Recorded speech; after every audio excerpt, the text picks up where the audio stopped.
ദൈവത്തിൻ്റെ അതിപരിശുദ്ധ നാമം മഹത്വപ്പെടുമാറാകട്ടെ. தேவனுடைய நாமம் மகிமைப்படுவதாக. ഇന്ന് രാവിലെ നമ്മുടെ വലിയ കർത്താവിനെ ആരാധിപ്പാനും മഹത്വപ്പെടുത്തുവാനും ദൈവം നമ്മളെ ഇടയാക്കിയതോർത്ത് കർത്താവിനെ ഞാൻ സ്തുതിക്കുന്നു, കർത്താവിനെ ഞാൻ സ്തോത്രം ചെയ്യുന്നു. இன்று காலையில நாம் ஒருவரோடு எல்லாரும் சேர்ந்து தேவனை ஆராதிப்பதற்காகவும் துதிப்பதற்காகவும் தேவன் கொடுத்த வாய்ப்பிற்காக நன்றி செலுத்துகிறேன். എത്ര പേർക്കെന്ന് പറയുവാനായിട്ട് കഴിഞ്ഞു എൻ്റെ കർത്താവിന് ഇന്ന് ആത്മാവിൻ സത്യത്തിലും എനിക്ക് ആരാധിക്കുവാനായിട്ട് ഇടയായി തീർന്നുവെന്ന്. எத்தனை பேருக்கு நம்ம ஆவிக்குரிய விதத்துல ஆழ்ந்த இருதயத்தோடு நான் தேவனை ஆராதிக்கிறேன் என்று சொல்ல முடியும்? കാരണം നമ്മളോട് വന്നത് വെറും ഒരു കർമ്മത്തിന് വേണ്ടിയോ അല്ലെങ്കിൽ ഒരു ക്രിയയ്ക്ക് വേണ്ടിയല്ല, മറിച്ചോ നമ്മുടെ സൃഷ്ടിതാവായ ദൈവത്തിന്റെ സ്നേഹത്തെ ഓർക്കുവാനും അവനെ സ്തുതിപ്പാനും അവനെ മഹത്വപ്പെടുത്തുവാനുമാണ് നമ്മൾ വന്നത്. இங்கு நாம் வந்தது ஏதோ நடைமுறைக்காக வந்ததோ இல்லை ஏதாவது கடமைக்காக நாம் வந்ததாக நாம் கருதக்கூடாது. ஏனென்றால் நம்மை மீட்டுக் கொண்ட நம்முடைய பாவத்திலிருந்து விடுதலை தந்த அந்த தேவனை நாம் ஆராதிப்பதற்காக வந்திருக்கிறோம். ഈ ആരാധന ഇവിടെ മാത്രമല്ല, സ്വർഗത്തിലും തുടരുന്ന ഒരു രംഗമാണ്. അതോർത്ത് നമുക്ക് കർത്താവിനെ സ്തുതിക്കാം. ആ സ്നേഹത്തിലെ ബന്ധത്തിലേക്ക് നമ്മളെ കൊണ്ടുവന്ന നമ്മുടെ കർത്താവിനെ നമുക്ക് സ്തുതിക്കാം, മഹത്വപ്പെടുത്താം. நாம் செய்யக்கூடிய இந்த ஆராதனையானது இங்கே முடிந்து விடுவது அல்ல, சொர்க்கத்திலையும் செய்யப்படக்கூடிய ஒரு ஆராதனையாக இருக்கிறது. அதை நாம் மனதில் கொண்டு அந்த சொர்க்கத்திற்கு நம்மை சேர்த்த உறவு கொடுத்த அந்த தேவனை ஆராதிப்போம், அவரை நினைப்போமாக. ചില നാളുകൾക്ക് ശേഷം നിങ്ങളുടെ മധ്യേ ദൈവവചനമായിട്ട് നിൽക്കുവാൻ എൻ്റെ കർത്താവ് എന്നെ ഇടയാക്കിയതോർത്ത് ദൈവത്തെ ഞാൻ സ്തുതിക്കുകയാണ്, സ്തോത്രം ചെയ്യുകയാണ്. சில நாட்களுக்கு அப்புறமாக உங்களோடு கூட நான் தேவ வசனத்தோடு நிற்பதற்காக தேவன் கொடுத்த வாய்ப்பிற்காக நான் நன்றி செலுத்துகிறேன். വചനത്തിൽ ജ്ഞാനം തികഞ്ഞവനല്ല എങ്കിലും ദൈവം നൽകുന്ന ദൂതിനെ സഭയ്ക്ക് അറിയിക്കുവാനുള്ള ചുമതലയുള്ളത് കൊണ്ട് കർത്താവിൻ്റെ നാമത്തിൽ ആശ്രയിച്ച് ഇവിടെ ആയിരിക്കുമ്പോൾ നിങ്ങൾ എല്ലാവരും എനിക്ക് വേണ്ടി പ്രാർത്ഥനയോടെ കാത്തിരിക്കണം എന്ന് അപേക്ഷിച്ചു കൊള്ളുന്നു. நான் வசனத்திலே ரொம்ப மூத்தவனும் என்பது கிடையாது, ரொம்ப படித்து அறிந்தவன் என்பது கிடையாது. ஆனால் உங்களோடு கூட தேவன் உங்களோடு கூட என்னோடு கூட பேசுவார் என்று நான் நினைக்கிறேன். தொடர்ந்து நீங்கள் ஜெபத்தில் காத்திருப்பீர்கள், ஆனால் தேவன் நம்மோடு கூட பேசுவார். നമുക്ക് ഈ യോനയുടെ പുസ്തകത്തിലേക്ക് തിരിയാം. இன்று நாம் படிக்கக்கூடிய புத்தகம் யோனாவுடைய புத்தகம். ഈ യോനയെ കുറിച്ച് അനേകമായിട്ടുള്ള വചന ശുശ്രൂഷകളെ നാം കേട്ടിട്ടുണ്ട്. யோனா அவருடைய குறித்து நிறைய வசனங்கள் செய்திகள் நாம் கேட்டிருக்கிறோம். എങ്കിലും ദൈവാത്മാവ് ഇന്ന് നമ്മുടെ മധ്യയെ എന്തെങ്കിലും പുതിയതായിട്ട് പഠിപ്പിക്കുവാൻ കർത്താവ് ആഗ്രഹിക്കുന്നെങ്കിൽ അത് നമ്മുടെ ജീവിതത്തിൽ പ്രയോജനമായി തീരുവാനും നമ്മൾ ദൈവസന്നിധിയിൽ നമ്മളെ താഴ്ത്തി ദൈവകരങ്ങളിൽ ഏൽപ്പിക്കാം. ஒருவேளை இந்த செய்தியை நாம் நிறைய இடங்கள்ல கேட்டிருந்தாலும் இன்று நாம் அது படிக்கும் பொழுது தேவன் புதிதான காரியங்களை நாம் கற்றுக் கொடுப்பதற்கும் அந்த கற்றுக் கொடுத்த காரியங்கள் நம்மளுடைய வாழ்க்கையில பயன்படுத்தப்படுவதற்கும் தேவன் இடைப்படுவாராக. സംസാരിക്കുന്നത് ഞാനല്ല, ദൈവത്തിന്റെ വചനമാണ് നമ്മുടെ മധ്യയെ പ്രവർത്തിക്കുന്നത് എന്നുള്ള ഭയഭക്തിയോടുകൂടി അടിയനുമായിരിക്കുന്നു. നിങ്ങളും അങ്ങനെ തന്നെ ആയിരിക്കണമെന്ന് ദൈവനാമത്തിൽ ചോദിച്ചു കൊടുക്കുന്നു. பேசுவது நான் அல்ல, இந்த தேவ வசனம் தான். இந்த தேவனானவர் இந்த வசனத்தை கொண்டு நம்மோடு கூட பேசுகிறார் என்ற பயத்தோடு கூட நான் இருக்கிறேன். நீங்களும் அந்த பயத்தோடு கூட தேவனை தேடும்படியாக கேட்டுக்கொள்கிறேன். ഇതിൽ എന്തെങ്കിലും തെറ്റുകുറ്റങ്ങൾ ഞാൻ പറഞ്ഞാലും അത് ദൈവാത്മാവ് എന്നോട് ശിക്ഷിക്കും എന്ന ഭയത്തോടു കൂടിയാണ് ഞാനിവിടെ ആയിരിക്കുന്നത്.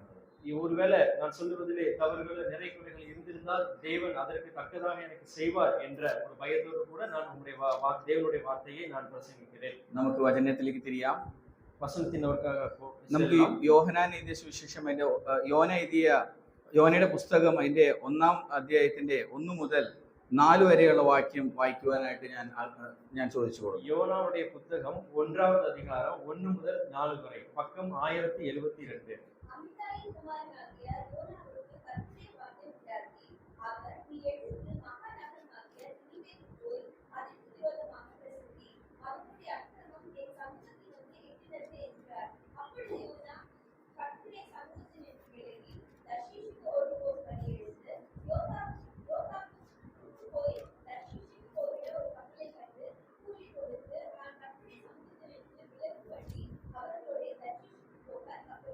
മതി. ദൈവത്തിന്റെ തിരുനാമം തൊട്ടുമാറാകട്ടെ. தேவனுடைய நாமம் இந்த வசனத்தின் மூலமாக மகிமைப்படுவதாக. ഇവിടെ നമ്മൾ വായിച്ചു കേട്ടത് യഹോവയുടെ അല്ലെങ്കിൽ ദൈവത്തിന്റെ ശബ്ദം അല്ലെങ്കിൽ ദൈവത്തിന്റെ വചനം യോനയോട് സംസാരിച്ചു എന്ന് കേൾക്കുവാനായിട്ട് ഇടയായിത്തീർന്നു. இந்த வசனம் இவ்வாறாக சொல்லுகிறது, தேவனுடைய வார்த்தையானது யோனாவுக்கு சொல்லப்பட்டது. தேவனுடைய வசனம் யோனாவோடு கூட பேசப்பட்டது. അല്ലെങ്കിൽ ദൈവം യോനയോട് സംസാരിച്ചു എന്ന് നമ്മൾ കേൾക്കുവാനായിട്ട് ഇടയായിത്തീർന്നു. தேவன் யோனாவோடு கூட பேசினார் என்று நாம் வாசிக்கலாம். അതിന്റെ താഴോട്ടുള്ള വാക്യത്തിൽ നമ്മൾ നോക്കുമ്പോൾ ദൈവം എന്താണ് പറഞ്ഞു നോക്കുമ്പോൾ നിനവേ എന്ന വലിയ പട്ടണത്തിൽ ചെന്ന് അവർക്ക് വിരോധമായിട്ട് പ്രസംഗിക്കുവാനായിട്ട് ദൈവം യോനയോട് കൽപ്പിക്കുന്നു. இந்த இடத்திலே தேவன் யோனாவோடு கூட என்ன பேசினார் என்று பார்ப்போமானால், நீ நினிவே என்ற ஒரு பட்டணத்திற்கு போய் அந்த மக்களுக்கு விரோதமாக தேவனுடைய வார்த்தையை நீ பிரசங்கிக்க வேண்டும். എന്നാൽ ഇവിടെ നമുക്ക് നോക്കുമ്പോൾ ആ യോനയ്ക്ക് ആ നിനവേ പട്ടണത്തെ കുറിച്ചും അതിന്റെ ഭയങ്കരത്തെ കുറിച്ചും ആലോചിച്ചപ്പോൾ അവന് പേടി ഉണ്ടായി. മറിച്ചോ ദൈവസന്നിധിയിൽ നിന്ന് അവൻ അകന്നു പോകുവാനായിട്ട് അല്ലെങ്കിൽ ദൈവത്തിന്റെ വചനത്തിന് വിരോധമായിട്ട് ചെയ്യുവാനായിട്ട് ഇടയായി തീർന്നു വായിക്കുവാനായിട്ട് ഇടയായി. இந்த யோனாவுக்கு நினிவே பட்டணத்தை குறித்து நன்றாக தெரிந்ததினால், அந்த நினிவே பட்டணத்தில் இருக்கக்கூடிய பயங்கரமான காரியங்களை அறிந்ததினால் அவன் அந்த நினிவே பட்டணத்திற்கு போகாமல் தேவன் சொன்ன இடத்திற்கு போகாமல் விலகி சென்றிருந்தான். தேவனை விட்டு விலகி சென்றிருந்தான். പ്രിയപ്പെട്ടവരെ, നോക്കുമ്പോൾ നിനവേ എന്നുള്ളത് വലിയൊരു ഒരു സിറ്റി ആയിട്ടാണ് ബൈബിൾ ഇവിടെ നമുക്ക് പഠിപ്പിച്ചു നൽകുന്നത്. இங்கு நினிவே என்பது ஒரு பெரிய பட்டணம் என்று பைபிள் சொல்கிறது. ഇവിടെ യോനയെ കർത്താവ് അയക്കുമ്പോൾ യോനയുടെ കൂടെ ഒരു സൈന്യത്തെയോ അല്ലെങ്കിൽ ഒരു ടീമിനോ അല്ല, അല്ലെങ്കിൽ ഒരു ഇവാഞ്ചലിക്കൽ ടീമിനല്ല അയക്കുന്നത്. എന്നാൽ യോനയോട് തന്നെ ചെന്ന് ആ നിനവേ പട്ടണത്തിനെതിരായിട്ട് സംസാരിക്കുവാനായിട്ട് ദൈവം യോനയോട് പറയുന്നു. இங்கு தேவன் யோனாவை அனுப்பும் பொழுது அவனோடு கூட பெரிய ஒரு சோல்ஜர் பட்டாளத்தையோ இல்லை என்றால் ஒரு பெரிய சுவிசேஷம் செய்யக்கூடிய ஒரு பெரிய டீம், ஒரு குழுவை அவர் அனுப்பவில்லை, அவரை தனியாக அனுப்பினார்.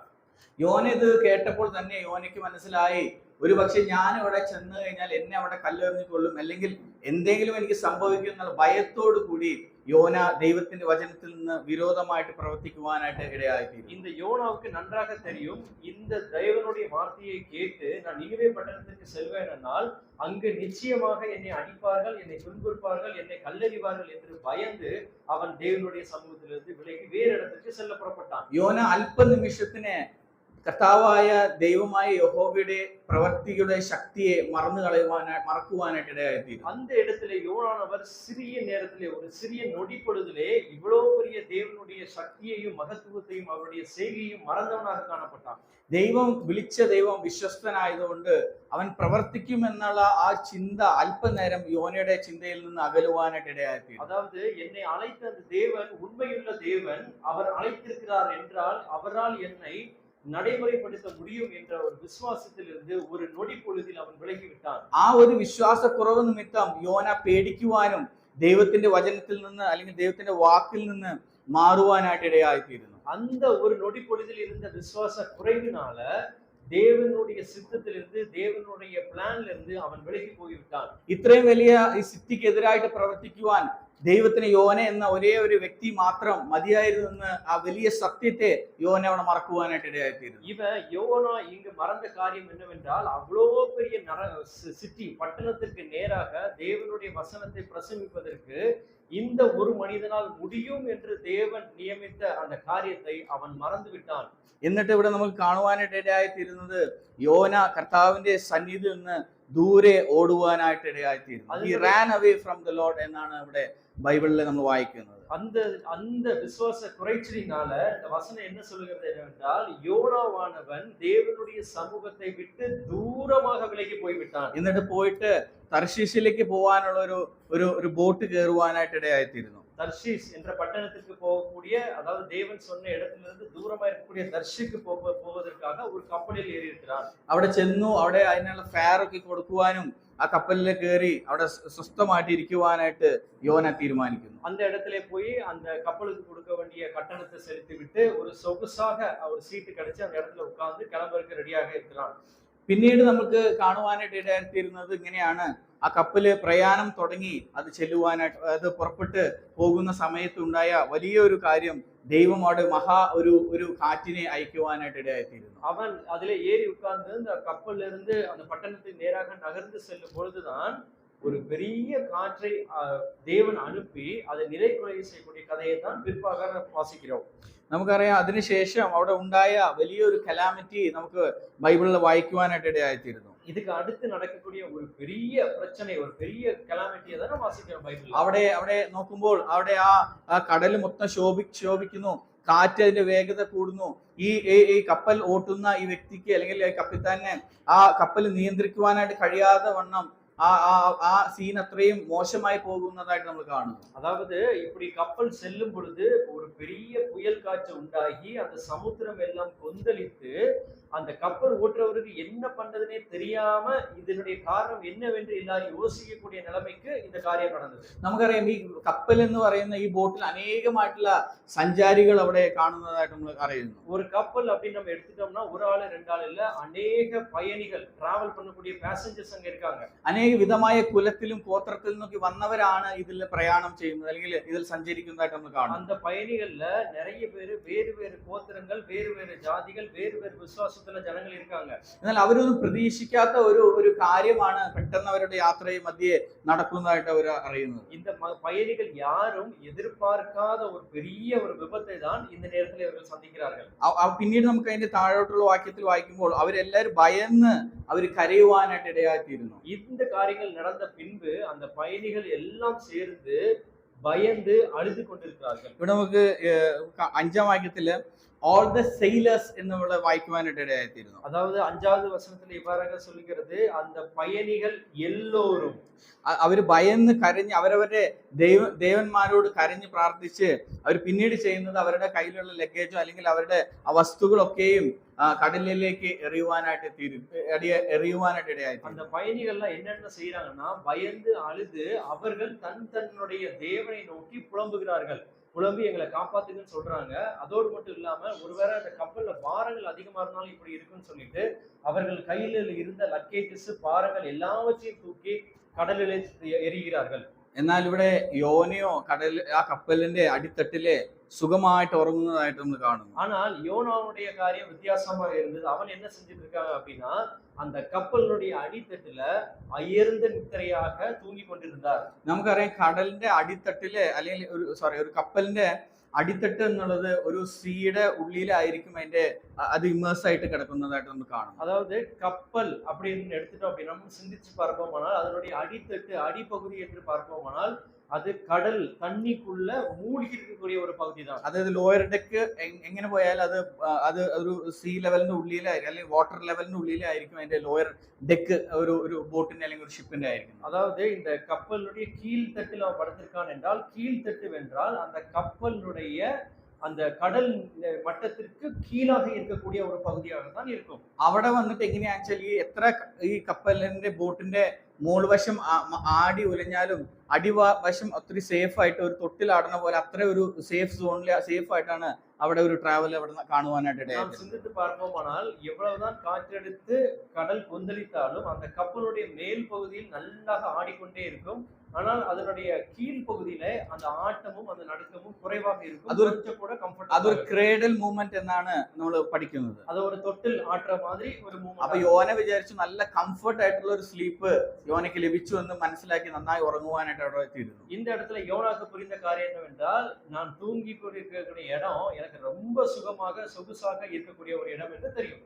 എന്നാൽ കുറച്ചു നേരം കഴിഞ്ഞപ്പോൾ ആ കപ്പിത്താൻ അല്ലെങ്കിൽ ക്യാപ്റ്റൻ ഓഫ് ദ ഷിപ്പ് അവിടെ താഴെ ഇറങ്ങുവാനും யோனையோடு സംസാരിക്കുന്നതായിട്ട് നമ്മൾ കാണുന്നു. அதுக்கு அடுத்த பகுதியில வாசித்தோமானால் அந்த கப்பல் ஓட்டுகிற அந்த மனிதன் தூங்கி கொண்டிருக்கக்கூடிய யோனானுடைய கீழ்த்தட்டுக்கு வந்து அவனோடு கூட பேசக்கூடிய காரியங்களை வாசிக்கிறோம். ഇങ്ങനെ ചോദിക്കുന്നു, എങ്ങനെ നിനക്ക് ഉറങ്ങുവാനായിട്ട് ഇടയായിത്തീരുന്നു? அதாவது அவர் கேட்கிறார் அந்த மாலுமி, உனக்கு மட்டும் எப்படி உனக்கு உறங்க முடியும் இந்த நேரத்திலே? എഴുന്നേൽക്ക്, നിന്റെ ദൈവമായ കർത്താവ് അല്ലെങ്കിൽ നിന്റെ ദൈവത്തോട് വിളിച്ച് കരയുവാനായിട്ട് ഇവിടെ ആ കപ്പിത്താൻ யோனையோடு പറയും. அந்த மாலுமி பிறகு சொல்லுகிறார், நீ தூங்காதே, எழுந்திருந்து நீயும் உன்னுடைய தேவனிடத்திலே வேண்டிக்கொள், அந்த தேவனிடத்திலே அழுது புலம்பு, அப்படி என்றால் நாம் காப்பாற்றப்படுவோம் என்கிறார். പിന്നീട് നമുക്കറിയാം അതിന്റെ 7-ാം വാക്യത്തിൽ ഇങ്ങനെ വായിക്കുന്നു, എല്ലാ സെയിലേഴ്സും അവിടെ വന്ന് ഒരു ചീറ്റിടുവാനായിട്ട് ഇടയായിരുന്നു. കാരണം അവർക്ക് മനസ്സിലാകുന്നില്ല എന്താണ് ഇതിന്റെ കാരണം ഇവർക്ക് സംഭവിച്ചുകൊണ്ടിരിക്കുന്നത് മനസ്സിലാക്കാത്തത് കൊണ്ട് അന്നത്തെ കാലത്ത് ഉള്ള ഒരു ആചാരമാണ് ചീട്ടിട്ട് നോക്കുക. അങ്ങനെ അവര് ചീറ്റിടുവാനായിട്ട് ഇടയായിത്തീരുന്നു. அதாவது 7வது வசனத்தில் எவ்வாறாக வாசிக்கிறோம், அந்த ஏன் எப்படி இந்த பிரச்சனை நடக்கு அப்படின்னு சொல்லி அங்க அந்த பயணிகள் எல்லாருக்கும் ஒரு பெரிய குழப்பம் இருந்ததுனால அவர்களுடைய முறைமைப்படி என்ன பண்ணுவாங்கன்னா எல்லாரும் பேரையும் எழுதி சீட் எழுதி குழுக்கள் பண்ணி அந்த சீட்டை எடுத்து பார்ப்பாங்க இதுக்கு காரணம் யார் என்று. അങ്ങനെ അവർ ചെയ്തപ്പോൾ യോനയുടെ പേര് അവിടെ சீட்டில் வருவானாയിട്ട് ഇടയായിത്തീരും. அப்படி அதை எடுத்து சீட் எடுத்து பார்க்கும்போது அந்த சீட்டு யோனாவுடைய பேரிலே விழுந்தது. നമുക്ക് അതിന്റെ 8-ാം വാക്യം ഒന്ന് വായിക്കാം. 8வது வசனம் யாராவது வாசிக்கலாம்?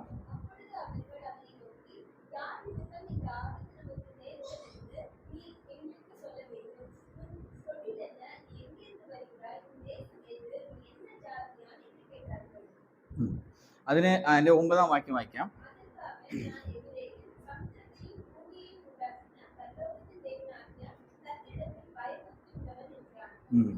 ഇവിടെ അവര് ചോദിക്കുന്നത് യോനയോട്, യോന ആരാണ്, യോന എവിടുന്ന് വരുന്നു എല്ലാം ചോദിച്ചപ്പോൾ യോന പറയുന്നത് ഞാനൊരു ഹെബ്രായൻ, അതേപോലെ ഞാൻ സ്വർഗത്തെയും കടലിനെയും അതേപോലെ ഈ സമുദ്രത്തെ ഒക്കെയും സൃഷ്ടിച്ച ദൈവത്തെ ആരാധിക്കുന്നവനാണ് എന്ന് പറയുവാനായിട്ട് ഇടയായിരുന്നു. இந்த சீட்டானது யோனாவுடைய பேர்ல விழுந்ததுக்கு அப்புறம் அந்த கூட இருந்தவங்க எல்லாம் கேக்குறாங்க, நீ யாரு, எங்கிருந்து வருகிறார், உன்னுடைய பேக்ரவுண்ட் என்னன்னு கேட்கும் பொழுது யோனா சொல்லுகிறார், நான் ஒரு எபிரேயன், நான் வணங்கக்கூடிய தேவன் இந்த வானத்தையும் இந்த பூமியையும் இந்த சமுத்திரத்தையும் படைத்த தேவனா இருக்கிறார். ഇത് കേട്ട ഉടനെ തന്നെ അവരെല്ലാരും ഭയന്ന് നടുങ്ങുവാനായിട്ട് ഇടയായിത്തീരുന്നു. இந்த வார்த்தைகளை அவர்கள் கேட்கும் பொழுது எல்லாரும் பயந்து நடுங்கினார். കാരണം അവര് സഞ്ചരിച്ചു കൊണ്ടുവന്ന അല്ലെങ്കിൽ അവര് നേരിടുന്ന പ്രയാസം എന്നുള്ളത് ഈ കടലിന്റെയും ഈ കാറ്റിന്റെയും പ്രയാസമാണ്. എന്നാൽ യോന പറയുന്നത് ഈ കടലിനെയും ഈ ഭൂമിയെയും സൃഷ്ടിച്ച ഒരു ദൈവത്തെ ആരാധിക്കുന്നവനാണ് ഞാൻ എന്ന് പറയുമ്പോൾ അവർ ഭയപ്പെടുവാനായിട്ട് ഇടയായിത്തീരും. ஏன் இந்த ஜனங்கள் எல்லாம் யோனா சொன்னதுக்கு அப்புறம் பயந்தார்கள் என்றால், ஏன்னா இப்போ அவங்க ஃபேஸ் பண்ணக்கூடிய இருக்கிற பிரச்சனை இந்த கடலில் இருந்தும் இந்த காற்றிலிருந்து வருகிறது.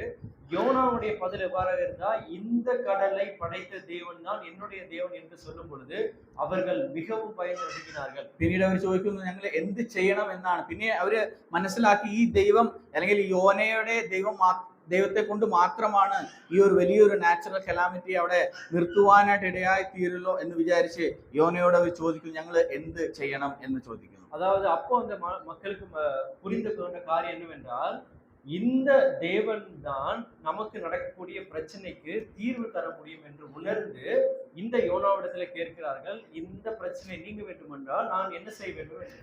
உடனே யோന പറയുന്നത് എന്നെ എടുത്ത് ഈ കടലിലേക്ക് എറിയുവാനായിട്ട് പറയുന്നു. யோனா சொல்லுகிறார், அப்படி இந்த தீர்வு உங்களுக்கு கிடைக்க வேண்டும் என்றால் என்னை தூக்கி கடல்ல தூக்கி எறிங்க அப்படிங்கிறார். പ്രിയപ്പെട്ടവരെ, ഈ കപ്പലിനെ നമുക്ക് നമ്മുടെ ഒരു സൊസൈറ്റി അല്ലെങ്കിൽ നമ്മുടെ ചർച്ചായിട്ട് നമുക്ക് കരുതുവാൻ ഇടയായി തീരുമെങ്കിൽ, ஒருவேளை இப்படி நம்ம கற்பனை பண்ணி பார்க்கலாம், இந்த கப்பல் இங்க இடத்துல நம்முடைய சபையை பொருத்தி பார்க்கலாம், கற்பனை செய்யலாம். അല്ലെങ്കിൽ ഇനിയും കുറച്ചും കൂടി വ്യത്യാസപ്പെടുത്തി നമ്മൾ ചിന്തിക്കുമ്പോൾ നമ്മുടെ ഈ ഭൂമി അല്ലെങ്കിൽ ലോകത്തുള്ള മനുഷ്യരെ അടങ്ങുന്ന ഈ ഭൂമിയെയും ഈ ഒരു ബോട്ട്, യോന സഞ്ചരിക്കുന്ന ഈ ബോട്ടെയും ഒന്ന് നമുക്ക് താരതമ്യം ചെയ്ത് നോക്കാം. இன்னும் கொஞ்சம் கற்பனை பண்ணுவோமானால், இந்த உலகத்துல இருக்கக்கூடிய எல்லா மக்களும், இந்த உலகம் எல்லாவற்றையும் நாம் ஒரு കപ്പലുക്കുള്ള இருக்கக்கூடிய ജനങ്ങളും ഒരു കപ്പലാக நாம் കരുതുவோം என்றால், കற்பனை செய்வோம் என்றாൽ, ഇവിടെ നമുക്ക് കാണുവാനായിട്ട് അനേകം വിധമായിട്ടുള്ള ജനങ്ങൾ സഞ്ചരിക്കുന്ന ഒരു കപ്പലും അനേക വിധമായ ജാതികൾ ജീവിക്കുന്ന ഒരു ലോകത്തിലെ നാം യോനയെ പോലെ ഒരാളാണെങ്കിൽ,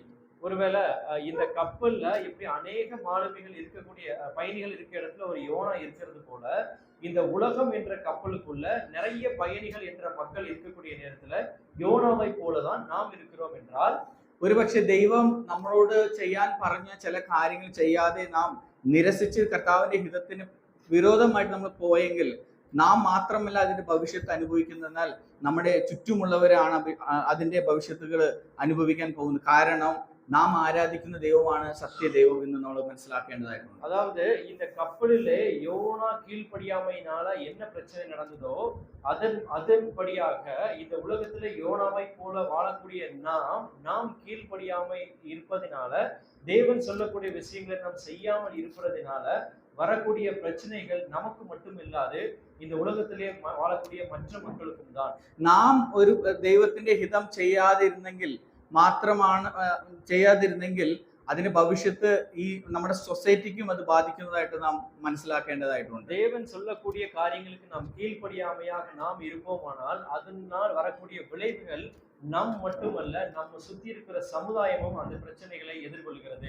ഞാൻ ഇങ്ങനെ പറയട്ടെ, നാം തിരുന്തേണ്ട പലവിധമായിട്ട് സാഹചര്യങ്ങളിൽ നാം ഒരിക്കലും വിട്ടുവീഴ്ച കാണിക്കാതെ മറ്റുള്ളവരുടെ കുറ്റങ്ങളെ പഴിചാരുന്നത് ഒരിക്കലും ദൈവത്തിന് ഹിതമുള്ള ഒരു കാര്യമല്ല. அதாவது தேவன் என்னை நீ விட்டுவிடு, நீ பாவம் இந்த காரியங்களை விட்டுவிடு என்று சொல்வாரானால், அந்த காரியத்துக்கு நான் கீழ்ப்படியாமல் அதை விட்டுவிடாமல் மற்றவர்களை நான் குறை சொல்லி கொண்டு இருப்பேமானால் அந்த பிரச்சனைகள் எனக்கு வருவதாக இருக்கும். ഇപ്പൊ നമ്മുടെ സഭയിൽ ഒരു പ്രശ്നം വന്നെങ്കിൽ ആ പ്രശ്നത്തിന്റെ ആ ഒരു കോസ് അല്ലെങ്കിൽ അതിന്റെ ഒരു റൂട്ട് കോസ് ഞാൻ എന്ന് നമ്മളത് മനസ്സിലാക്കുന്നോ അന്ന് മാത്രമാണ് അതിനുള്ളൊരു വിമോചനം நம்ம കാണുവാനായിട്ട് ഇടയായി. ஒரு சபையிலே ஒரு பெரிய பிரச்சனை நடக்கிறது என்னவென்றால், அந்த சபையினுடைய அந்த பிரச்சனைக்கு நான் தான் காரணம் என்று நான் உணர்ந்திருந்தேனானால், நான் மனம் திரும்பினால் அந்த சபையிலே இருக்கக்கூடிய பிரச்சனைகள் தீர்ந்துவிடும். അല്ലാതെ നാം മറ്റുള്ളവരുടെ ആ പ്രശ്നത്തിലെ അല്ലെങ്കിൽ അവരുടെ തെറ്റുകുറ്റങ്ങളിലെ പഴി ചാരുന്നവരായിട്ട് തീരാതെ വണ്ണം നമ്മെ തന്നെ ശോധന ചെയ്യുവാനായിട്ട്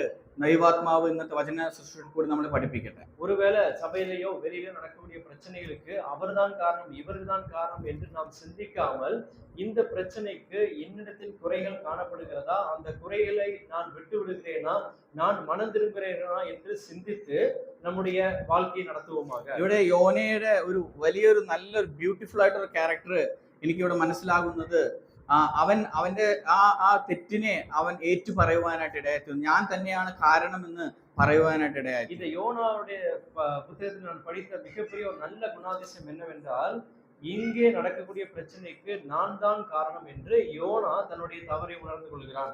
യോനയെ കർത്താവ് നമുക്കറിയാം തർശീശിലേക്ക് നിനവേ പട്ടണത്തിലേക്ക് അയക്കാൻ പറഞ്ഞപ്പോൾ വലിയൊരു ഉദ്ദേശം അവനിൽ കൂടി നിറവേറ്റുവാനാണ് ദൈവാത്മാവ് അവനെ കൊണ്ട് സംസാരിച്ച് ആ നിനവേലേക്ക് പോകുവാനായിട്ട് പറഞ്ഞത്. அதாவது யோனாக்கு நல்லாக தெரியும், தேவன் நினிவேக்கு போ என்று சொல்லுவார் என்றால், நினிவேல போய் யோனாவின் நிமித்தமாக ஒரு பெரிய காரியங்களை செய்ய தேவன் விரும்புகிறார் என்பது யோனாவுக்கு நன்றாக தெரியும். എന്നാൽ ഇവിടെ ദൈവത്തിന് വിരോധമായിട്ട് അവൻ ചെയ്തപ്പോഴാണ് ഇത്രയും വലിയ സംഭവങ്ങൾ അവിടെ നടക്കുവാനായിട്ട് ഇടയായത്. அப்படி தெரிந்த ஒரு நபர் தேவனுக்கு விரோதமாக செய்து விலகும் பொழுதுதான் இவ்வளவு ஒரு பெரிய பிரச்சனையை இந்த சமூகம் சந்திக்கிறது. നമ്മളെ പ്രിയപ്പെട്ടവരെ ഈ ലോകത്തേക്ക് കർത്താവ് അയച്ചത് ദൈവത്തിന് വലിയൊരു ഉദ്ദേശം നിറവേറുവാനായിട്ടാണ്. நம்முடைய வாழ்க்கையில தேவன் நம்மை இந்த உலகத்திற்கு அனுப்பியிருக்கிறார், இந்த உலகத்திலே நம்மை தேவன் வைத்திருக்கிறார் என்றால் நம் மூலமாக ஒரு பெரிய காரியங்களை இந்த சமூகத்திற்கு தேவன் செய்ய விரும்புகிறார். നമ്മുടെ മൂലം ഈ ദേശം കർത്താവിനെ അറിയുവാനാണ് കർത്താവ് നമ്മളെ വിളിച്ചത്. நம் மூலமாக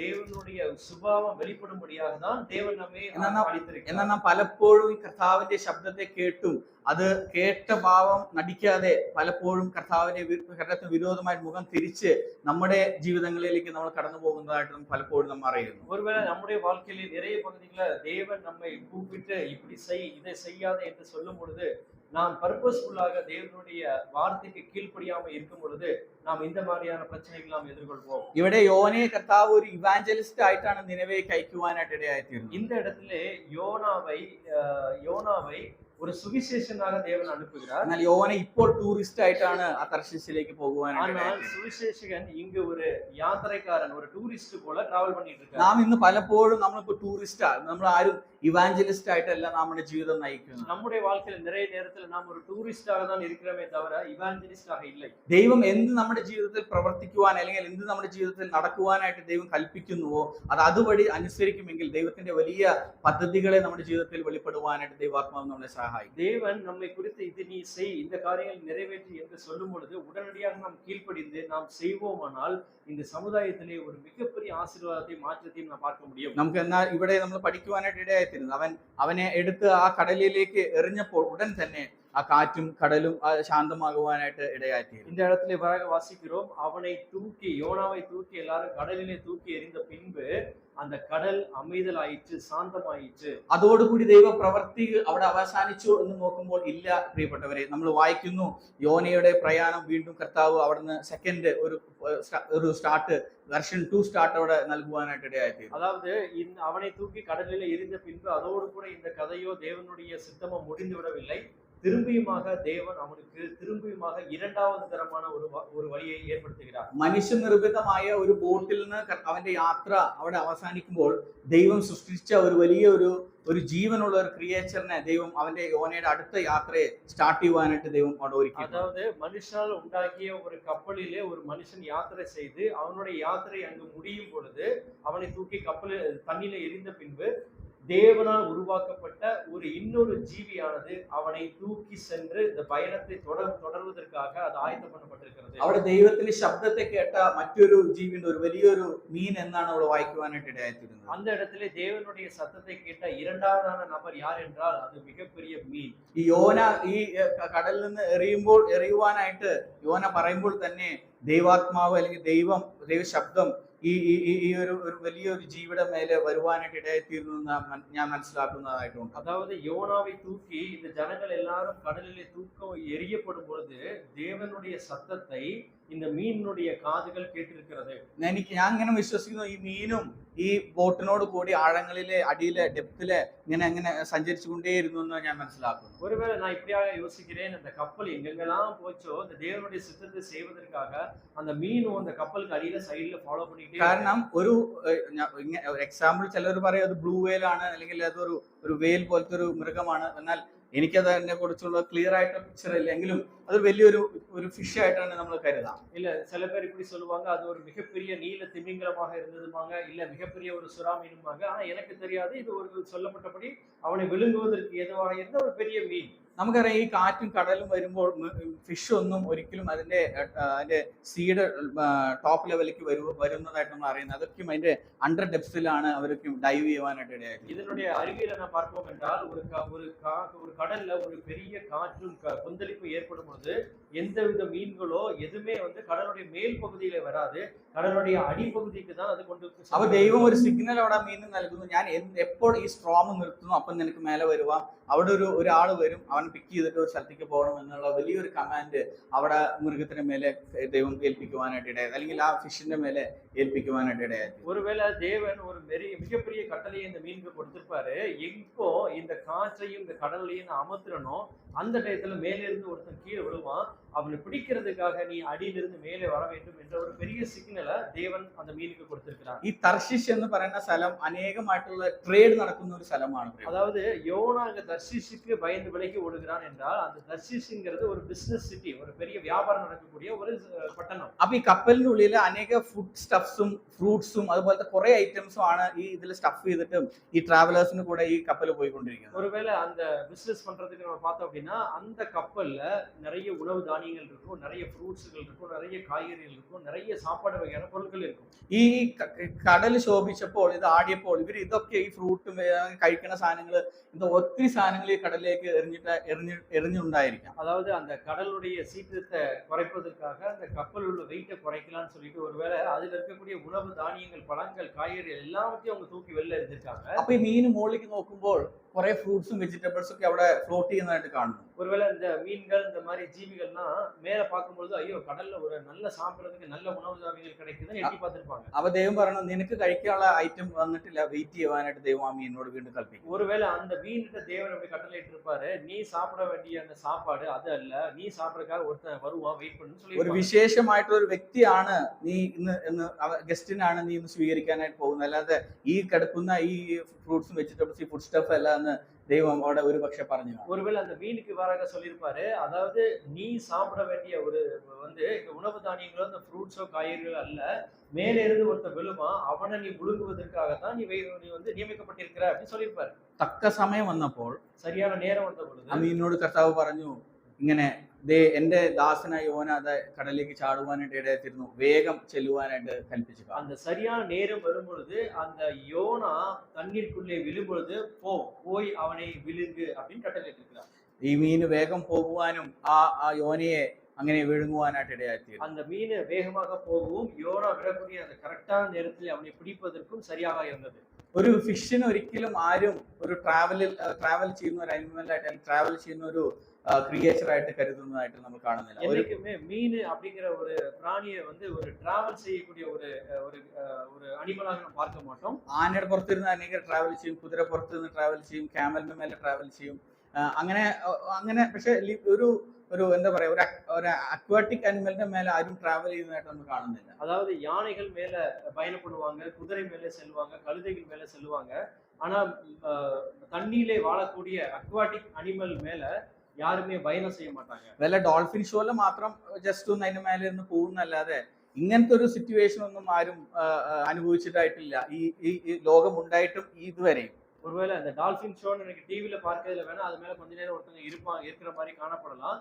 ஆனா உலகத்திலே பொதுவாக நீரிலே வாழக்கூடிய மிருகங்களை கொண்டு யாருமே வந்து பயணப்பட்டது கிடையாது, டிராவல் பண்ணது கிடையாது. എന്നാൽ ആ ഒരു വലിയ പ്രിവിലേജ് അല്ലെങ്കിൽ ഒരു വലിയൊരു ഗിഫ്റ്റ് യോനെ കിട്ടുവാനായിട്ട് ഇടയായി. அதாவது மீனை வைத்து டிராவல் பண்ணக்கூடிய ஒரு மிகப்பெரிய ஒரு பிரிவிலேஜ், ஒரு பாக்கியம் யோனாக்கு கிடைத்தது. ദൈവം അവിടെയും യോനയെ ആ മീനിന്റെ വയറ്റിനുള്ളില് കരുതുവാനായിട്ട് ഇടയായിത്തീരുന്നു. அந்த மீனுடைய வயிற்றிலே யோனா பாதுகாக்கப்பட தேவன் அந்த மீனை பயன்படுத்தினார். നമുക്കറിയാം ഈ ഒരു ബോട്ട് ട്രാവൽ ചെയ്യുന്നേക്കാളും എത്രയോ നോട്ടിക്കൽ മൈൽ സ്പീഡിലാണ് ഒരു ബ്ലൂ വെയിൽ ട്രാവൽ ചെയ്യണത്. அதாவது ஒரு போட், ஒரு கப்பல் பயணப்படுகிற தூரத்தை ஸ்பீடை விட அந்த மீன், அந்த அக்வாட்டிக் அனிமல் வந்து டிராவல் பண்ணக்கூடிய ஸ்பீடானது மிக மிக அதிகம். ഞാൻ ഇങ്ങനെ ഓർക്കുന്നു, യോന തർശീശിലേക്ക് കപ്പൽ കയറിയപ്പോൾ തന്നെ നിനവേ കപ്പലും പുറപ്പെട്ട് കാണും. ஒருவேளை அந்த இடத்துல யோனா தர்ஷிஷுக்கு போகிற கடல்ல கப்பல் ஏற்கும் பொழுது தேவன் சொன்ன நினிவேக்கு போறதுக்கும் ஒரு கப்பல் அங்கிருந்து கிளம்பி இருக்கும். എന്നാൽ ഈ നിനവേക്ക് പോണ കപ്പൽ അവിടെ എത്തുന്ന മുമ്പായിട്ട് ഈ ബ്ലൂ വെയിൽ അവിടെ കൊണ്ടുവന്ന് യോനയെ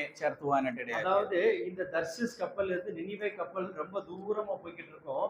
ஆனா அந்த நினிவே கப்பலை பிடிப்பதற்காக இந்த மீனானது யோனாவை பிடித்து ஸ்பீடாக நினிவேனுடைய கப்பலை போய் അടൈവதற்கு അത് വേഗപ്പെടുത്തപ്പെട്ടിരിക്കുന്നു. ഇവിടെ ദൈവാത്മാവ് നമ്മളെ പഠിപ്പിക്കുന്നത് നമ്മുടെ ജീവിതത്തിൽ ദൈവം ഒരു കാര്യം പ്രവർത്തിക്കുവാനായിട്ട് ഇടയായി, അതിനൊരു ടൈം ദൈവം സെറ്റ് ചെയ്തിട്ടുണ്ട്. ആ സെറ്റ് ടൈമിൽ ദൈവം അത് പ്രവർത്തിക്കുവാനായിട്ട് ഇടയായി. அதாவது தேவன் நம்மை குறித்து ஒரு சித்தம் செய்வதற்கு ஆயத்தப்படுத்தி இருந்தால் அந்த கரெக்டான தக்க நேரத்துல தேவன் அந்த சித்தத்துக்கு நேராக நம்மை வழிநடத்துவதற்கு அவர் உண்மையுள்ள தேவனாய் இருக்கிறார். ദൈവം പ്രിസൈസ്ഡ് ആയിട്ട് ചെയ്യുന്ന ദൈവമാണ്.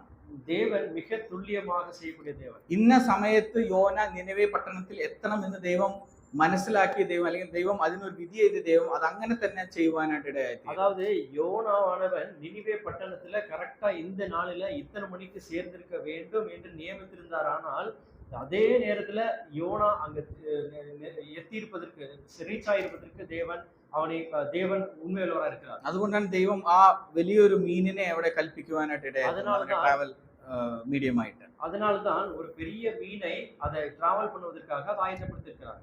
എത്ര വലിയ കരുതലാണ് നമ്മുടെ കർത്താവ് നമ്മുടെ ജീവിതത്തിൽ നൽകുന്നത് യോനയുടെ പുസ്തകത്തിൽ നമുക്ക് മനസ്സിലാക്കുവാനായിട്ട് ഇടയായിരുന്നു. நம்முடைய வாழ்க்கை குறித்து தேவன் எவ்வளவு பெரிய ஒரு கரிசனை உள்ளவர் என்பதை யோனாவுடைய புத்தகம் நமக்கு காண்பிக்கிறது. നമുക്കറിയാം, ആ യോന മീനിന്റെ വയറ്റിനുള്ളിൽ ഇരുന്നിട്ട് 3 ദിവസവും അവിടെ പ്രാർത്ഥിക്കുവാനും കരയുവാനായിട്ട് ഇടയായിത്തീരുന്നു. அந்த இடத்துல யோனாவானவர் 3 நாட்களாக மீனுடைய வயிற்றிலே இருந்து ஜெபிக்கவும் அளவும் செய்திருந்தார். അതിനുശേഷം നമുക്കറിയാം, യോനയെ ആ മീന് ദൈവം കമാൻഡ് ചെയ്ത പോലെ തന്നെ കൊണ്ടുപോയിട്ട് ഒരു ഡ്രൈ ലാൻഡില് വോമിറ്റ് ചെയ്യുവാൻ അല്ലെങ്കിൽ ഛർദ്ദിക്കുവാനായിട്ട് ഇടയായിത്തീരുന്നു. அதாவது தேவன் கட்டளையிட்டபடி 3 நாளுக்கு பின்பாக அந்த மீனானது யோனாவை ஒரு உலர்ந்த நிலத்திலே வாந்தி எடுத்து கக்கி போடுவதற்கு ஆயத்தப்படுத்தியிருந்தார்.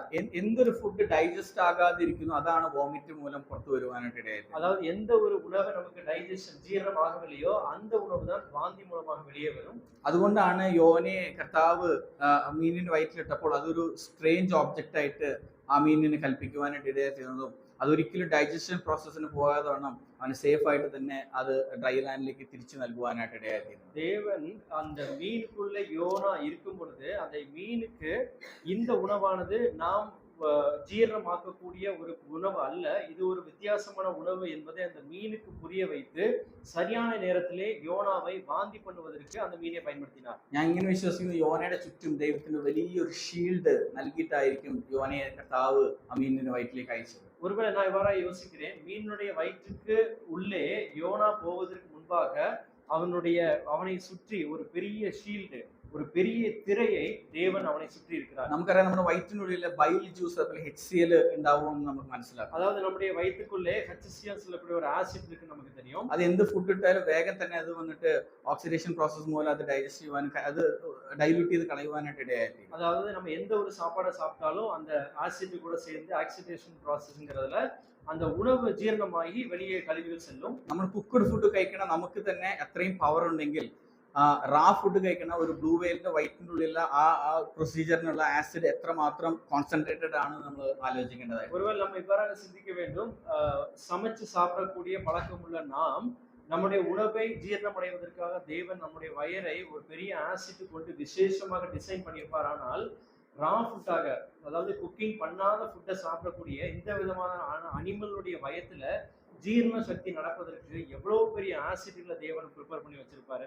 എന്നാൽ അതിനു മധ്യേ കർത്താവ് യോനയെ പ്രൊട്ടക്ട് ചെയ്തിട്ട് ആ നിനിവെ പട്ടണത്തിലേക്ക് ബാക്ക് വിളിക്കുവാനായിട്ട് അല്ലെങ്കിൽ കൊണ്ടുവരുവാനായിട്ട് ഇടയായി. ஆனால் அப்படியாப்பட்ட வயத்துல இருக்க டைஜஷன் இருக்கக்கூடிய அந்த ப்ராசஸ்ல கூட அவன் யோனா அழிக்கப்படாமல் பாதுகாப்பதற்கு கரெக்ட் டயத்துல வாந்தி பண்ணப்படுவதற்கு தேவன் அவனை பாதுகாத்திருந்தார். ഇവിടെ ദൈവത്തിന്റെ വലിയ ഒരു പ്രൊട്ടക്ഷനെ നമ്മൾ മനസ്സിലാക്കുവാനായിട്ട് ഇടയായി. அதாவது இந்த இடத்துல தேவன் கொடுத்த ஒரு மிகப்பெரிய பாதுகாப்பை நாம் பார்த்தோம். ദൈവം എത്രമാത്രം കരുതിയാണ് തന്റെ ദാസന്മാരിൽ കൂടി ദൈവത്തിന്റെ വലിയ പ്രവർത്തികളെ അവൻ നിറവേറ്റുന്നത്. தேவன் எப்படிப்பட்ட கரிசனை உள்ளவராக தன்னுடைய தாசர்கள் மேல் கரிசனை உள்ளவராக காணப்படுகிறார் என்பது நமக்கு தெரியும். പിന്നീട് നമുക്കറിയാം യോനയോട് ദൈവം രണ്ടാമത് സംസാരിച്ചു. മൂന്നാം അധ്യായത്തിൽ നമ്മൾ വായിക്കുന്നു. பின்பு 3வது அதிகாரத்தில் வாசிக்கிறோம், யோனாவோடு கர்த்தர் இரண்டாவது முறையாக பேசினார். നമുക്കത് വായിക്കാം. 3ാം അധ്യായത്തിന്റെ 1ാം വാക്യം. 3:1 வரை வாசிக்கிறோம். 1ഉം 2ഉം വായിക്കാം.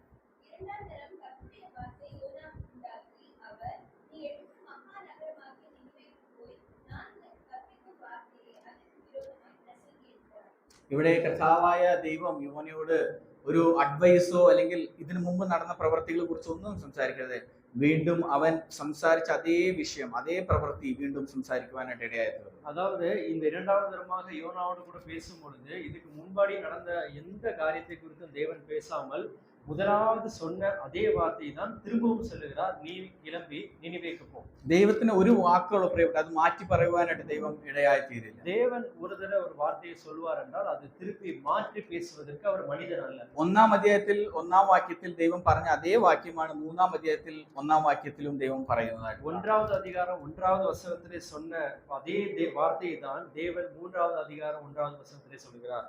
ഇവിടെ നമുക്ക് നോക്കുമ്പോൾ യോന അത് അനുസരിപ്പാനും നിനിവെ പട്ടണത്തിൽ ചെന്ന് ആ ദൈവ വചനം സംസാരിക്കുവാനായിട്ട് ഇടയായിത്തീരുന്നു. இந்த வசனத்தை கேட்ட அந்த யோனா தேவன் சொன்ன அந்த வார்த்தைக்கு அவன் கீழ்ப்படிந்து தேவனுடைய வசனத்தை பிரசംഗിப்பதற்காக நினிவே சென்றிருந்தான். നമുക്കറിയാം ആ നിനിവെ പട്ടണത്തിന് ദൈവം നൽകിയ വലിയൊരു വിടുതലെ നമുക്ക് അതിന്റെ പിന്നോട്ടുള്ള വാക്യത്തിൽ വായിക്കുവാനായിട്ട് ഇടയായി. அதுக்கப்புறம் நாம் வாசிக்கும்போது பாருங்க தெரியும், அவன் பிரசங்கித்ததுனால அந்த நினிவே பட்டணத்துல நடந்த மிகப்பெரிய மனந்திரும்புதலை நான் பார்க்கிறோம். അവിടെ എല്ലാവരും അവിടെ ഉപവസിച്ച് ദൈവസന്നിധിയിലേക്ക് അവരുടെ ഹൃദയങ്ങളെ ഏൽപ്പിക്കുവാനും ആ പട്ടണം മുഴുവനും കർത്താവിനെ അല്ലെങ്കിൽ യഹോവയായ ദൈവത്തെ മനസ്സിലാക്കുവാനായിട്ടും യോനയെ കൊണ്ട് ദൈവം അവിടെ വലിയൊരു അത്ഭുതത്തെ ചെയ്യുവാനായിട്ട് ഇടയായി.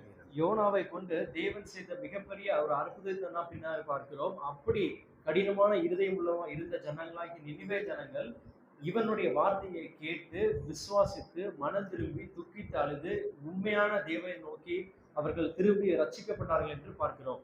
ഇന്ന് നമ്മുടെ ജീവിതത്തിൽ ദൈവം വലിയൊരു വാഗ്ദത്തങ്ങളെ നൽകിയിട്ടുണ്ടെങ്കിൽ അത് നിറവേറ്റുവാനും ദൈവം ശക്തനാണ് എന്ന് നമുക്ക് ഇന്നത്തെ വചന ശുശ്രൂഷയിൽ പഠിക്കുവാനായിട്ട് ഇടയായിത്തീരുന്നു. நமக்கு இன்று கற்பித்த மிகப்பெரிய வார்த்தை என்னவென்றால், தேவன் நம்முடைய வாழ்க்கையில ஒரு வாக்குத்தத்தத்தை கொடுத்திருப்பாரானால் அந்த வாக்குத்தத்தத்தை நிறைவேற்றுவதற்கு அவர் உண்மையுள்ளவரும் சக்தி உள்ளவரும் நீதி உள்ளவருமா இருக்கிறார். ഒരുപക്ഷെ കാലങ്ങൾ നീണ്ടുപോകും അല്ലെങ്കിൽ നാളുകൾ നീണ്ടുപോകുമെങ്കിലും കർത്താവ് നമ്മുടെ ജീവിതത്തിൽ ഒരു കാര്യം ഏൽപ്പിച്ചിട്ടുണ്ടെങ്കിൽ നമ്മളെ കൂടി ഒരു ഉദ്ദേശം ദൈവത്തിന് ഉണ്ടെങ്കിൽ അത് ദൈവം അത് നിവർത്തുവാനും അല്ലെങ്കിൽ നിവർത്തീകരിക്കുവാനും അവൻ മാത്രമേ ശക്തനുള്ളൂ എന്ന് ദൈവാത്മാവ് നമ്മളോട് വീണ്ടും വീണ്ടും പറയുന്നു. தேவனுடைய ஆத்மா நம்மோடு கூட திரும்பி உணர்த்தக்கூடிய காரியம் என்னவென்றால், நம்முடைய வாழ்க்கையில சில காரியங்கள் தள்ளி போவதாக காணப்படலாம், சில காரியங்கள் நடக்காதது போலவாக காணப்படலாம்.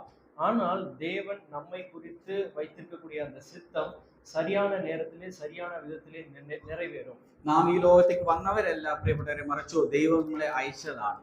தேவன் நாம் சிந்திக்க வேண்டிய காரியம் என்னவென்றால், நாம் இந்த உலகத்திலே உண்டானவர்கள் அல்ல, தேவனால் நாம் அனுப்பப்பட்டவர்கள். നാം അവന്റെ പ്രവൃത്തികളെ വർണ്ണിക്കുവാൻ അല്ലെങ്കിൽ അവന്റെ പ്രവൃത്തികളെ ചെയ്യുവാനായിട്ടാണ് ഈ ലോകത്തേക്ക് നാം കടന്നു വന്നിട്ടുള്ളത്. இந்த உலகத்திலே தேவன் நம்மை அவருடைய காரியங்களை செய்வதற்காக நிறைவேற்றுவதற்காக அனுப்பியிருக்கிறார். നാം എന്തോ ജനിച്ചു എന്തോ വളർന്നു എന്നല്ല, നാം ഓരോരുത്തരും കർത്താവിനാൽ അല്ലെങ്കിൽ സ്വർഗം നമ്മളെ അയച്ചതാണ് ഈ ലോകത്തേക്ക്. കാരണം ദൈവത്തിന്റെ വലിയ ക്രിയകളെ ഈ ലോകത്തേക്ക് പറയുവാനായിട്ടാണ്.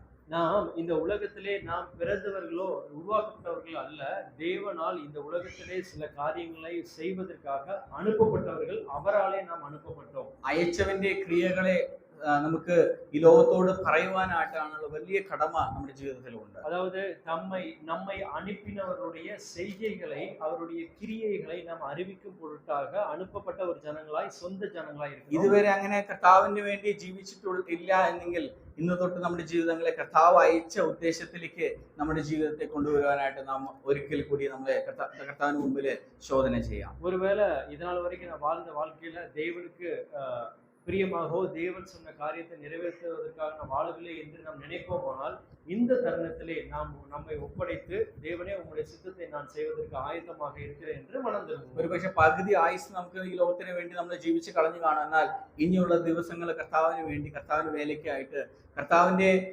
വയലിലെ അനേക മുത്തുകളെ കൊണ്ടുവരുവാനായിട്ട് നമ്മൾ ദൈവസന്നിധിയിൽ നമ്മളെ താഴ്ത്തിക്കൊടുക്കും. ஒருவேளை நம்முடைய வாழ்க்கையில பாதி வாழ்க்கை கடந்து போயிருப்போமானால், நம்முடைய பாதி வாழ்க்கை முடிஞ்சு போயிருக்கும் என்றால், மீதி வாழ்க்கை தேவனுடைய நாமம் மகிமைப்படுவதற்காக, அவருடைய ராஜ்யத்திற்குள்ளே செல்லும் பொழுது நிறைய முத்துக்களை எடுத்துக்கொண்டு போகிறவர்களாக பயன்படுத்தப்படுவதற்காக நாம் ஒப்புக் கொடுப்போம். ഒരു കഥ എങ്ങനെ ഉണ്ടായി, ഒരു വീട്ടിലെ ഒരു ഗസ്റ്റ് വന്നപ്പോൾ തന്റെ കുഞ്ഞിനെ തന്റെ അമ്മ കടയ്ക്ക് എന്തോ സാധനം വാങ്ങുവാനായിട്ട് അയക്കുവാനായിട്ട് ഇടയായി. ஒரு கதை எப்படியா இருக்கிறது, ஒரு வீட்டுல ஒரு விருந்தாளி வந்திருக்கும் பொழுது தன்னுடைய பிள்ளையை போய் நீ கடையில போய் அவங்களுக்கு ஒரு சாப்பிடுவதற்காக ஒரு பொருள் வாங்கிவான்னு சொல்லி அனுப்புறாரு. എന്നാൽ ആ കുഞ്ഞ് അവിടെ കളിച്ചും ചിരിച്ചും അങ്ങനെ ഫ്രണ്ട്സിന്റെ കൂടെയൊക്കെ ആയിട്ട് കടയിൽ ചെല്ലുവാനായിട്ട് വൈകി. ஒருவேளை அந்த பாப்பா, அந்த குழந்தை வந்து கடைக்கு போகக்கூடிய இடத்துல வந்து நிறைய அவனுடைய ஃப்ரெண்ட்ஸ்கள் எல்லாம் பார்த்து விளையாண்டுட்டு கடைக்கு போறதே மறந்துட்டாங்க. ഈ അമ്മ ഇതൊക്കെയും ദൂരെ നിന്ന് കാണുവാനായിട്ട് ഇടയായിത്തീരുന്നു. அந்த பாப்பா செய்யறத வந்து அவங்க அம்மா தூரத்துல இருந்து பாக்குறாங்க. എന്നിട്ട് ഈ മകനോട് വിളിച്ചു പറയുന്നു, മകനെ നിങ്ങൾ വന്നേക്ക് എന്ന് പറയുന്നു. ஒருவேளை அந்த அம்மா இப்படி சொல்லியிருக்காங்க,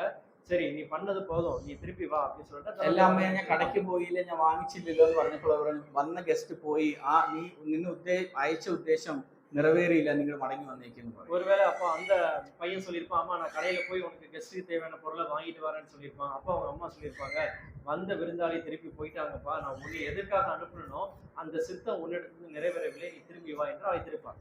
പ്രിയപ്പെട്ടവരെ, ഇത് നമ്മുടെ ജീവിതത്തിൽ താരതമ്യം ചെയ്തു നോക്കുമ്പോൾ നമ്മളെ അയച്ച കർത്താവിന്റെ ഉദ്ദേശം നമ്മൾ നിറവേറിയില്ലെങ്കിൽ നമ്മളെ അയച്ചവൻ തിരിച്ചു വിളിക്കുവാനും അവന് അധികാരമുണ്ട്. அதே நேரத்துல தேவன் இந்த சித்தத்தை, அவருடைய பிளான் அந்த இடத்துல செய்வதற்காக நம்ம அழைத்திருப்பார் என்றால், ஒருவேளை நம்ம கடைசி வரைக்கும் நம்ம செய்யாமலே சுற்றி திருவோம் என்றால், திரும்பியுமாக அவருடைய சன்னிதானத்திலே நம்மை ഇழுത്തുக் കൊള്ളുവதற்கு അവർ ശക്തിയുള്ള ദൈവമാണ്. അങ്ങനെ വെറും കൈയോടെ കർത്താവ് തിരിച്ചു വിളിക്കുവാനാണോ നമ്മൾ ആഗ്രഹിക്കുന്നത്, അല്ലെങ്കിൽ കർത്താവിന്റെ ഹിതത്തിന് വേണ്ടി പ്രവർത്തിച്ച് ഇവിടെ അനേക ആത്മാക്കളെ നേടി യോന നിനവെ പട്ടണത്തിനെ സമ്പാദിച്ചതുപോലെ എന്തെങ്കിലും ഒരു കോൺട്രിബ്യൂഷൻ നമുക്ക് ദൈവരാജ്യത്തിലേക്ക് നൽകുവാനായിട്ട് ദൈവം നമ്മളെ ഇടയാക്കട്ടെ എന്ന പ്രാർത്ഥനയോടുകൂടി ഞാൻ ഇവിടെ നിർത്തുന്നു. ദൈവനാമം മഹത്വപ്പെടുമാറാകട്ടെ. ஒருவேளை தேவனுடைய சன்னிதானத்தில் நாம் போகும்பொழுது என் கையில ஒண்ணுமே இல்லைன்னு சொல்லி வெறும் கையாய் போய் நிற்காம, இந்த தேவனுக்காக இந்த நினிவே பட்டணத்துல யோனா பிரசங்கிச்சு எப்படி மனம் திரும்பினார்களோ அப்படி அநேகமான ஜனங்களை மீட்கக்கூடிய ஒரு மனிதனாக நாம் தேவனுக்கு பயன்பட்டு அந்த தேவனுடைய സന്നിധിയിലെ പോയി ചേരുവാനാക. ഒരുപക്ഷെ ഒത്തിരി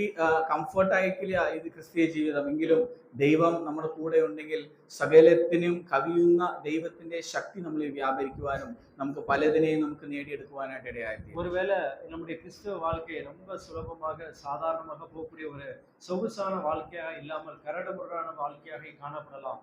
ஆனால் நாம் மறக்க வேண்டாம், நம்முடைய தேவன் நம்மோடு கூட இருக்கிறார், அவருடைய சித்தத்தை நிறைவேற்றுவதற்கு என்று. കർത്താവ് നമ്മളോട് ചോദിക്കും, ആർ എനിക്ക് വേണ്ടി പോകും എന്ന് ദൈവം നമ്മളോട് ചോദിക്കും. தேவன் நம்மோடு கூட கேட்பார், என்னுடைய காரியமாக யாரை நான் அனுப்புவேன், നാം കർത്താവിനെ നമ്മളെ ഏൽപ്പിച്ചു കൊടുക്കും. കർത്താവ് ഞാനുണ്ട് ദൈവത്തിന്റെ രാജ്യത്തിന് വേണ്ടി പ്രവർത്തിക്കാൻ എന്ന് ഉള്ളത്തിന്റെ ആഴത്തിൽ നിന്ന് കർത്താവിന്റെ സന്നിധിയിൽ ഏൽപ്പിച്ചു കൊടുത്ത് നമുക്ക് നമ്മുടെ കർത്താവ് നമ്മളെ ചങ്കിലെ ചോര മുഴുവനും നമുക്ക് നൽകി നമ്മളെ ഒത്തിരി സ്നേഹിച്ച് നമ്മളെ വീണ്ടെടുത്ത കർത്താവിന് വേണ്ടി, അവന്റെ രാജ്യത്തിന് വേണ്ടി ചിലരെങ്കിലും നമ്മുടെ കർത്താവിന്റെ സന്നിധിയിൽ കൊണ്ടുവരാം. ദൈവനാമത്തോട് മാറാകട്ടെ. ஒருவேளை நாம் இந்த நேரத்தில் தேவனிடத்தில் சொல்லுவோம், தேவனே நாங்கள் ஆயத்தமா இருக்கிறோம், எங்களை உபயோகப்படுத்துங்கள், என்னை அனுப்புங்கள் என்று நாம் ஆண்டவருக்கு நாம் பதில் சொல்லுவோம். நமக்காக அவருடைய கடைசி சொட்ட இரத்தத்தையும் சிந்தி நம்மை மீட்டெடுத்த தேவன் அவருடைய சித்தத்திற்காக நாம் அழைக்கிறார். நாம் மனம் திரும்பி ஆயத்தமா இருப்போம். தேவனுடைய நாமம் எப்பொழுதாக. ஆமென்.